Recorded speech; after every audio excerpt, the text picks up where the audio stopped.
Eu sou nascido na cidade de Natal, no Rio Grande do Norte, onde eu ainda tenho família, tenho uma família numerosa lá. E minha mãe deixou essa cidade e eu tinha 4 anos de idade. Então imagine no início da década de 80, na verdade final da década de 70, uma mulher então divorciada, na verdade na época o termo era desquitada, nordestina, vir para São Paulo sozinha com um filho. Obviamente não foi uma situação agradável, principalmente para ela, não é? Morávamos num apartamento alugado, muito pequeno, à época aqui na região da Vila Mariana, Vila Clementino, aqui em São Paulo.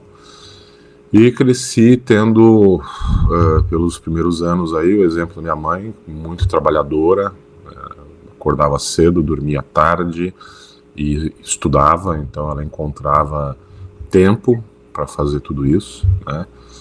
Médica também, dava plantão, saía, trabalhava e sempre com livros, sempre produzindo. À época ela veio fazer pós-graduação aqui na Escola Paulista de Medicina e eu tenho dela um dos princípios que eu carrego para a vida, dentre vários, porque ela sempre investiu muito na minha educação. Então nunca tivemos luxos, porém a melhor escola que havia na região era onde eu estudava. Nunca tinha luxo de roupas de marca, de nada disso, mas tinha todos os livros, mesmo os que eram opcionais.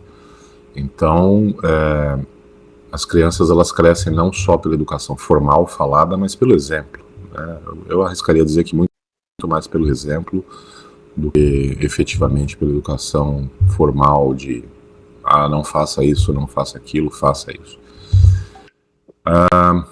Quando eu estava há 3 anos em São Paulo, meu avô materno, que aí vocês vão entender um pouco das raízes da minha trajetória, ele mudou-se para São Paulo com a minha avó e veio morar conosco no apartamento aí de 50 metros quadrados, porque ele tinha um tumor na glândula hipófise, que é uma glândula ali na base do crânio, do sistema nervoso central. E meu avô era militar, da Força Aérea.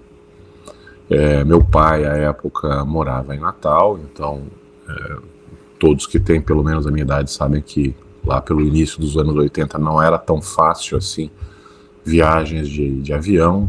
Todos sabem que telefone era um bem, não era alguma coisa tão disseminada como é hoje, então poucas pessoas tinham telefone, internet não existia, celular não existia, então isso implicou em uma convivência um pouco distante da época. Então, óbvio que ele teve uma influência grande nos valores que eu tenho hoje, mas como meu avô também se mudou para São Paulo para se tratar, ele acabou tendo uma influência também determinante na minha vida. Então eu tive a felicidade de ter exemplos muito sólidos. Então meu avô, como militar de formação, ele tinha princípios muito claros, muito inabaláveis, independente da situação. E foi ele que me ensinou a observar uma situação de fora. Então, quando a gente está numa situação de conflito, a me afastar, né, como se eu estivesse vendo aquela situação onde eu estou envolvido como um filme, para tentar ter um pouco mais de discernimento da situação. E como todo militar, ele tinha uma vida simples, né? Óbvio que ele sabia o que era luxo, o que não era luxo, afinal passou a vida inteira trabalhando, mas ele vivia muito bem com o básico, com o elementar.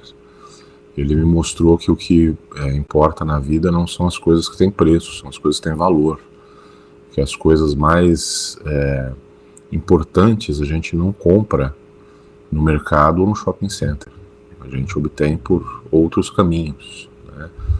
Ele que me ensinou o caminho da probidade, o caminho da honestidade, o caminho da valorização do ser humano. Ele era um camarada muito desprendido, então eu me lembro muito bem, eu ainda criança andando com ele pela rua e ele deixando cair notas de dinheiro na sarjeta. Eu falava, mas o que o senhor está fazendo? Está caindo. Porque atrás da gente está vindo um lixeiro e se eu der o dinheiro para ele, pode ser que ele se ofenda. Já se ele achar o dinheiro no chão, não vir ninguém por perto, que ele acha que seja o dono do dinheiro a quem ele pode devolver, pode ser que ele aceite, isso pra gente não faz diferença e para ele vai fazer muita diferença.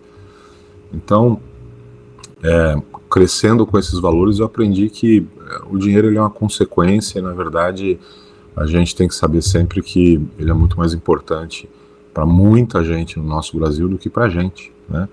Mesmo tendo esse início aí de vida, o meu início de vida foi muito mais privilegiado do que a maior parte da população que vive no nosso país.